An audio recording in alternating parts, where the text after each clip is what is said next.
আমরা আসলে বিয়ের পরে কাছের মানুষটার খবর নেই কম, কাছের মানুষের প্রতি আমাদের কিউরিওসিটি কমে যায়। কেন নীরব কেন? এখন ফটো করো। জানার আগ্রহ যখন চলে যায় তখন প্রেমে একটু ভাটা পড়ে। আমারও প্রশ্ন, এই প্রশ্ন করতে করতে এক বছর ধরে আমিও টায়ার্ড হয়ে গেছি।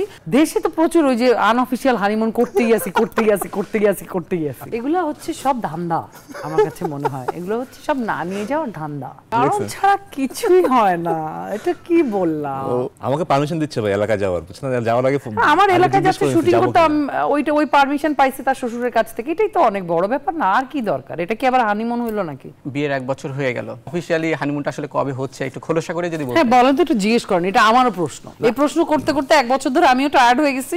অফিশিয়াল হানিমুন এবারই ইউনিভার্সিটিতে যাওয়ার কথা ছিল, কিন্তু এবারও হলো না। এখন জিজ্ঞেস করেন তো সে কবে। এখন কি বলবো সরাসরি? আমি ব্যাপারটাকে অন্যভাবে দেখি আর কি। আমার কাছে লাগে যে ধরেন মানে অফিশিয়াল হানিমুন হয়ে গেলে তো আসলে হানিমুনের চ্যাপ্টারটাই ক্লোজ। আনঅফিশিয়াল হানিমুন যত হইতে থাকবে তখন অফিশিয়াল হানিমুনটা হবে একটা সিকিং এর ব্যাপার আছে, কিউরিওসিটির ব্যাপার আছে।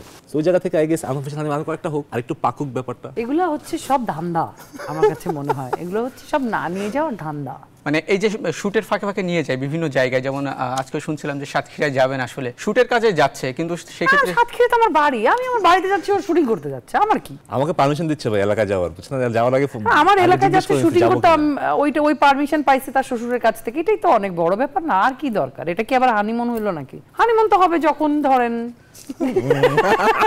হ্যাঁ একটু যাবো একটু এদিক ওইদিক একটু। কোথায় যাবেন আসলে? দেশে না দেশের বাইরে? সিঙ্গাপুর?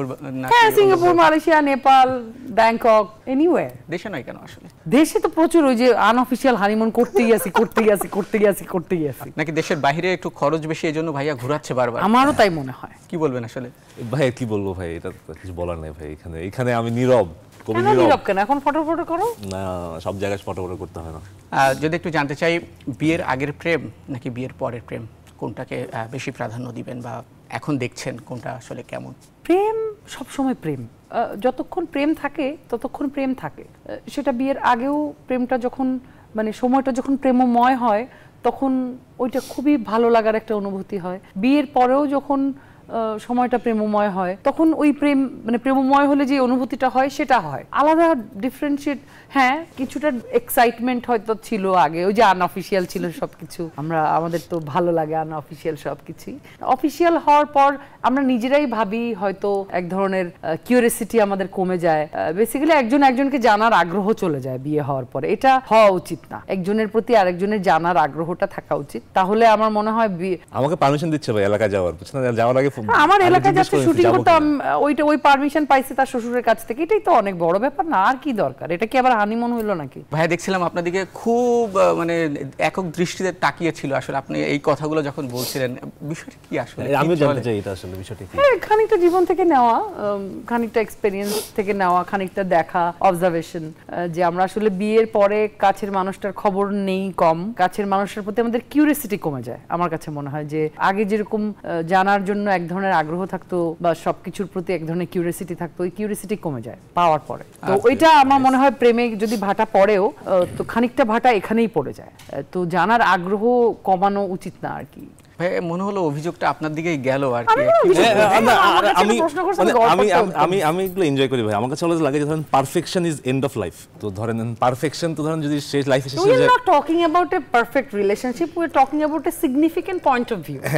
হ্যাঁ ওখানে আসছি, উপর থেকে আসছি আর কি। তো ধরেন পারফেকশন যদি এন্ড অফ লাইফ হয় তো আমার কাছে লাগে ধরেন এই ধরনের অভিযোগ অভিমান এটা চলমান থাকাটাই উচিত। আমি ধরেন অভিযোগ নাই অভিমান নাই তাহলে তো ধরেন আসলে জিনিসটা থাইমা গেল আর কি। ধরেন আপনি সব জানেন তাহলে তো আসলে আপনি কোনো কিছু আপনার জানার আগ্রহী নেই আর। আমার কাছে লাগে যে ওটাই বলছিলাম যে জানার আগ্রহ যখন চলে যায় তখন প্রেমে একটু ভাটা পড়ে। তো অভিযোগ তো থাকবেই, যখন জানার আগ্রহ কমে যাবে তখন অভিযোগ থাকবে না? অফকোর্স থাকবে। হ্যাঁ আমি ওয়েলকাম করি অলওয়েজ অভিযোগ ভাই।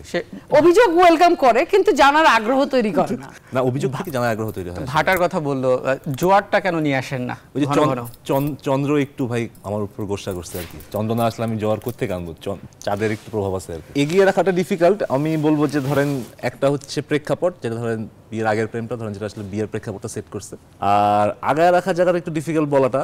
কিন্তু আমার কাছে ধরেন আমি যদি পার্সোনালি বলি যে আসলে আমার কি অনুভূতি, আমার ধরেন আসলে বিয়ের আগের প্রেমটা থেকে বিয়ের পরের প্রেমটার মধ্যে আমি মজাটা বেশি বেশি বেশি পাচ্ছি আর কি আমার জায়গা থেকে। কেউ কেউ অভিমান করতে পারে, অভিযোগ করতে পারে, ব্যাপারটা তো ধরেন থাকে না, যার যার তার কিন্তু সামগ্রিক জায়গা থেকে আবার ব্যাপারটা তো অন্যরকম হইতে পারে। আপু দেখছি মুচকি মুচকি হাসছে, আসলে এটাই হয় ভাই, আমাদের জীবনটা এরকমই চলতেছে ভাই, মানে আমাদের জীবনটা এরকম ভাই। এটা থাকে না যেরকম মুচকি মুচকি দুইজন দুই কোনায় বসে বাসায়, ওর উপর আমার উপর হাসতেছে, আমি ওর উপর হাসতেছি, এগুলোই চলে ভাই মানে সারাটা কারণ দিন। ছাড়াই। হ্যাঁ, কারণ ছাড়াই, কারণ লাগে না মাঝে মাঝে, কারণ দেখছেন? ছাড়া কিছুই হয় না, এটা কি বললাম, কারণ লাগে সব কিছুতেই। আনন্দে হাসেন, খুশিতে আনন্দে দুঃখে খুশিতে হাসি ভাই।